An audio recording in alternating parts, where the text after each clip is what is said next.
그럼 이번에는 미세먼지가 왜 이리 극심한지 그 원인과 대책에 대해서 전북 환경운동연합 이정현 선임활동가와 함께 이야기 나눠보겠습니다. 네, 안녕하세요. 예, 안녕하십니까.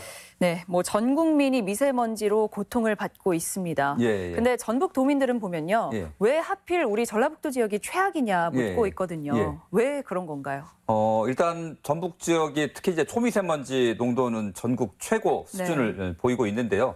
실제 그 발생원들을 한번 살펴보게 되면 이 전국적인 이 발생원의 그 분포 비율과 전북 지역의 비율이 좀 다릅니다. 전북 같은 경우는 비산먼지 발생량이 월등히 높고요.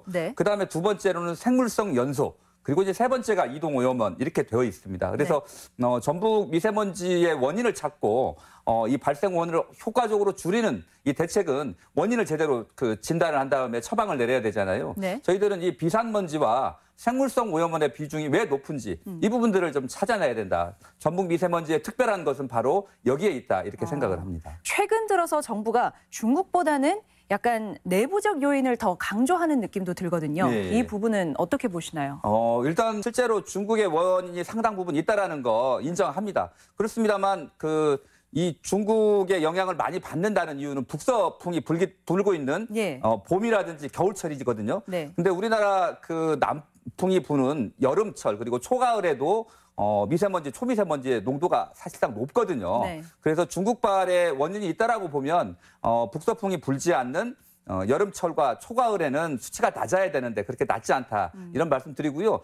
그다음에 이 미세먼지에 대한 성분 분석이라든지 연구 자료들을 좀 축적을 해서 중국에게 이 중국발이 원인이다라는 것들을 좀 알려내는 것들이 오히려 중국을 좀 설득하는 그런 방법이 되지 않을까 싶습니다. 네, 전라북도나 전주시 같은 자치단체를 보면 정부에 좀 의존하고 있는 부분이 있는 것 같은데요. 그렇다면 전라북도의 대책, 앞으로 어느 쪽으로 나아가야 된다고 보시나요?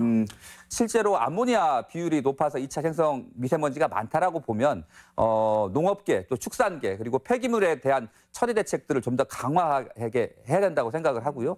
그 외에 비산먼지 비중이 굉장히 높다라고 보면 새만금발 기원먼지에 대한 연구라든지 그다음에 여러 가지 이제 신도시 개발이라든지 공사장에 대한 관리 대책을 좀 철저하게 세워 나가고 특히 이제 이런 그 공사장과 가까운 곳에 있는 학교라든지 공동주택 여기에는 미세먼지 우선 대책구역으로 좀 지정을 해서 맞춤형 대책들 정도는 자치단체에서도 얼마든지 만들어낼 수 있다라고 생각을 합니다.